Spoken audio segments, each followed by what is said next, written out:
कहते हैं कि इंसान के दिल में प्यार हो तो किसी को भी वो अपना बना सकता है। ये कहानी भी कुछ ऐसी है जहाँ पर इस दुनिया के सबसे खतरनाक और सबसे तेज भागने वाले जानवर को एक बच्चा अपना दोस्त बना लेता है। इस कहानी की शुरुआत में कुछ शेर एक चीते का पीछा करके उसे मार देते हैं। इस चीते के कुछ बच्चे भी होते हैं जो अब पूरी तरह अनाथ हो चुके हैं और इन्हीं में से एक बच्चा रात को जाल पार करके सड़क पर पहुंच जाता है।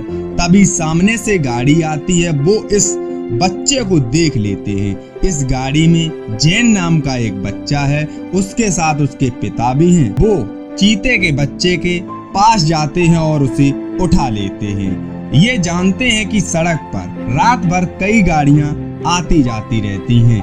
अगर इन्होंने इस बच्चे को यहाँ छोड़ा तो यह किसी गाड़ी के नीचे आ जाएगा, इसलिए ये उसे अपने घर अपने पास ले आते हैं। जैन के पिता का इस बच्चे को अपने पास रखने का कोई इरादा नहीं होता है, पर कुछ दिन इनके पास वो रहता है तो उन्हें भी इससे प्यार हो जाता है और वे ये फैसला करते हैं कि ये जब तक पूरी तरह से बड़ा नहीं हो जाता वो इनके पास रहेगा। और अब जैन उस चीते के बच्चे का नाम डूमा रख देता है। धीरे धीरे वक्त बीतता है। जैन अपने पड़ोस में रहने वाले बच्चे के साथ डूमा को दौड़ना सिखाता है। वक्त बीतने के साथ डूमा अब पूरी तरह ग्रो हो चुका है। एक दिन जैन के पिता कहते हैं कि अब हमें डूमा को उसकी जगह छोड़ना होगा जहाँ से हम इसे लाए थे। ये इसका घर नहीं है। जैन अपने पिता से कहता है कि ये वायरल नहीं बनना चाहता, हमारे साथ रहना चाहता है। और वैसे भी अब चीते बहुत कम बचे हैं। उसके डैड नक्शे पर कुछ जगह निशान लगाते हैं और कहते हैं कि इस जगह हमें डूमा मिला था और यहाँ पर आज भी बहुत सारे चीते हैं। ये जगह डूमा के लिए स्वर्ग की तरह है। अगर तुम चाहते हो कि डूमा अपनी असली जिंदगी जिए तो हमें उसे उसकी जगह छोड़ना होगा। जैन अपने पिता की बात समझ जाता है और वो इस बात के लिए एग्री हो जाता है, लेकिन इससे पहले ये डूमा को इसकी जगह लेकर जाते जैन के पिता की तबीयत खराब हो जाती है और उनकी मृत्यु हो जाती है। उनकी मृत्यु के बाद जैन की मॉम कहती हैं इस जगह को हमें लीज पर देना होगा और यहाँ से हमें शहर शिफ्ट होना होगा जहाँ पर हम जॉब कर सकते हैं, क्योंकि अब इसके अलावा हमारे पास और कोई रास्ता नहीं है। हालांकि जैन ऐसा नहीं चाहता, लेकिन उसकी मॉम जो कह रही हैं वो ठीक ही कह रही हैं। और अब जैन अपनी मॉम के साथ डूमा को लेकर तीनों शहर शिफ्ट हो जाते हैं। यहाँ पर जैन का स्कूल में एडमिशन करवाया जाता है और जब जैन की मॉम जैन को लेने स्कूल जाती हैं तो डूमा भी उनकी गाड़ी के पीछे भागना शुरू कर देता है। वो भी स्कूल में पहुंच जाता है। जैन डूमा को देख लेता है, लेकिन जैन का टीचर जैन को बाहर नहीं जाने देता और अगले ही पल बाहर शोर मचना शुरू हो जाता है। बच्चों ने इस चीते को देख लिया होता है और डूमा भागना शुरू कर देता है। जैन डूमा को ढूंढते ढूंढते एक कमरे में पहुंच जाता है। यहाँ पर कुछ बच्चे इसे परेशान करना शुरू कर देते हैं। यहाँ डूमा भी होता है और जैसे ही डूमा बाहर आता है वो बच्चे डर जाते हैं। उनके हाथों से वो पैसे भी गिर जाते हैं जो उन्होंने दूसरों से छीने थे। ये सारे पैसे जैन अपने पास रख लेता है और अब जैन और डूमा यहाँ से भागना शुरू करते हैं, क्योंकि उनके पीछे सिक्योरिटी वाले होते हैं जो डूमा को पकड़ना चाहते हैं। ये भागते भागते शहर के बाहर पहुंच जाते हैं और जब जैन जानता है कि अब अगर वो डूमा को लेकर घर गया तो उसे पकड़ लिया जाएगा, इसलिए वो फैसला करता है कि जो उसके पिता ने डिसाइड किया था कि वो डूमा को उसी जगह छोड़ जाएंगे जहां वो मिला था, जो उसका असली घर है। इसीलिए वो अपने पिता की मोटरसाइकिल लेकर डूमा को छोड़ने जाता है और गराज में चिट्ठी लिखकर टांग जाता है कि मैं डूमा को छोड़कर वापस आ जाऊंगा। काफी दूर जाने के बाद जैन मैप देखता है। ये वही मैप है जिस पर उसके पिता ने निशान बनाया था कि उन्हें डूमा को कहाँ छोड़ना है। और वो देखता है कि अभी भी उनका सफर बहुत लंबा है। कुछ दूर और चलने के बाद जैन और डूमा एक जगह रेस्ट लेते हैं। ये दोनों बहुत थक भी गए होते हैं। तभी वहीं एक आदमी आता है। इस आदमी का नाम रिप है। ये एक डिप्टर है जो एक जगह से दूसरी जगह बिना किसी मकसद बिना किसी काम के घूमता रहता है। ये जैन को मोटरसाइकिल लेकर यहाँ से जाना चाहता है। तभी जैन आता है और जैन रिप से पूछता है, तुम क्या कर रहे हो? रिप उससे कहता है, मैं साउथ जा रहा हूँ, तुम्हें इससे कोई मतलब? जैन कहता है, हम भी जाना चाहते हैं। रिप पूछता है, तुम्हारे साथ और कौन? तभी डूमा बाहर आ जाता है। रिप डूमा को देखता है तो पूरी तरह घबरा जाता है। जैन रिप से कहता है, क्या तुम्हारे पास पानी है? रिप उसे पीने के लिए पानी देता है और तीनों वहां से चलना शुरू कर देते हैं। तो कुछ दूर चलने के बाद तीनों को फिर बहुत तेज प्यास लगती है। रिप कहता है, मैं पानी का कुछ इंतजाम करता हूँ। और वो एक सही जगह देखकर वहां खोदना शुरू करता है और बहुत गहरा गड्ढा करने के बाद वहां पानी निकल आता है।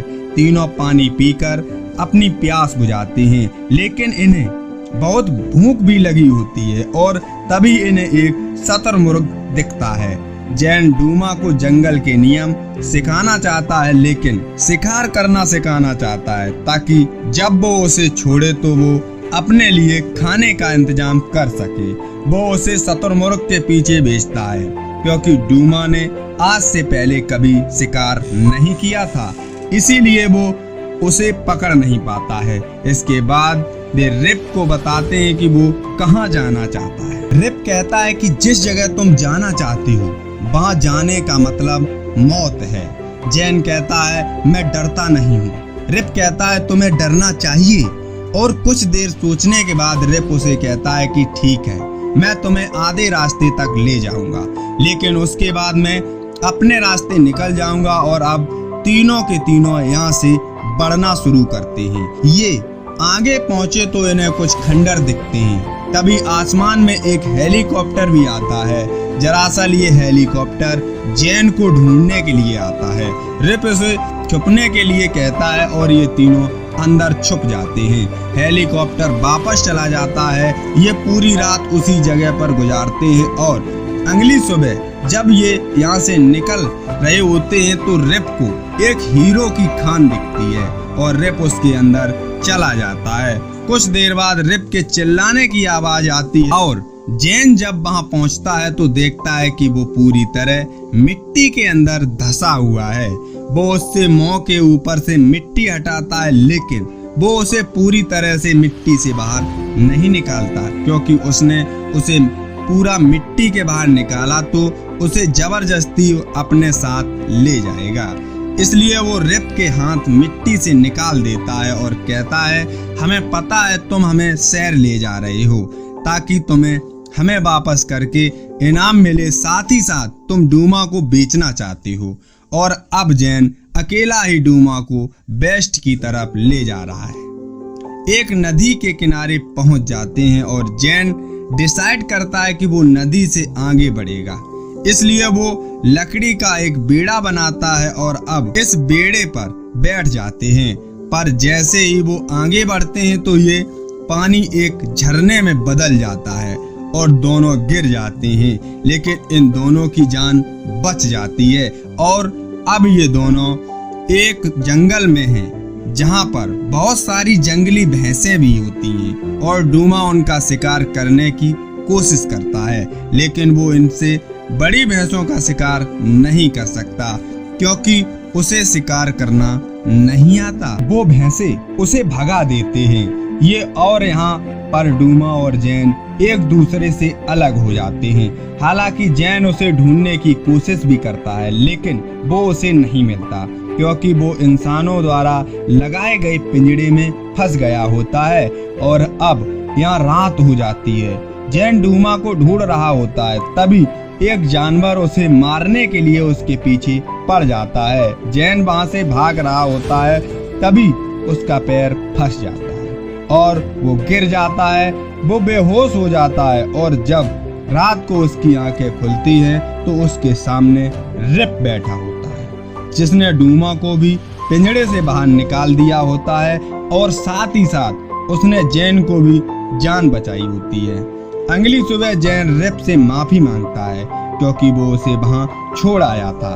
रिप जैन को अपने बारे में बताता है। वो अपना गांव परिवार सब कुछ छोड़ के शहर चला गया था ताकि वो पैसे कमा सके, लेकिन वो पैसे नहीं कमा पाया और उसे जेल हो गई और अब वो दोबारा कभी वापस नहीं जाना चाहता। तभी ये देखते हैं कि कुछ लोग यहाँ कैंपिंग करने के लिए आए होते हैं, जिनके पास बहुत सारा खाना होता है और ये दोनों एक प्लान बनाते हैं कि जैन उनके पास एक जख्मी लड़के की तरह जाएगा और जब वो उसकी शर्ट खोलते हैं तो उसके अंदर सांप होता है। उस सांप को देखकर सभी लोग वहां से भाग जाते हैं। जैन और रिप इनका सारा खाना लेकर यहाँ से निकल जाते हैं। जैन के पास जो पैसे होते हैं वो रिप को देना चाहता है। रिप मना कर देता है। जैन की जबरदस्ती करने के बाद रिप वो पैसे ले लेता है। रिप भी उसे एक हीरा देता है ताकि वो उसे याद रख सके। जैन रिप को बताता है कि कुछ दिन पहले ही मेरे पिता की मृत्यु हो गई। रिप कहता है तुम डूमा को छोड़ने के बाद अपनी मॉम के पास वापस चले जाना, मैं भी अपने गांव चला जाऊंगा। पता नहीं मेरा परिवार मुझे माफ करेगा या नहीं। अगली सुबह जैन देखता है कि डूमा एक दूसरे चीते के साथ खेल रहा होता है। जैन को ऐसा लगता है कि डूमा इसी जगह से बिलोंग करता है।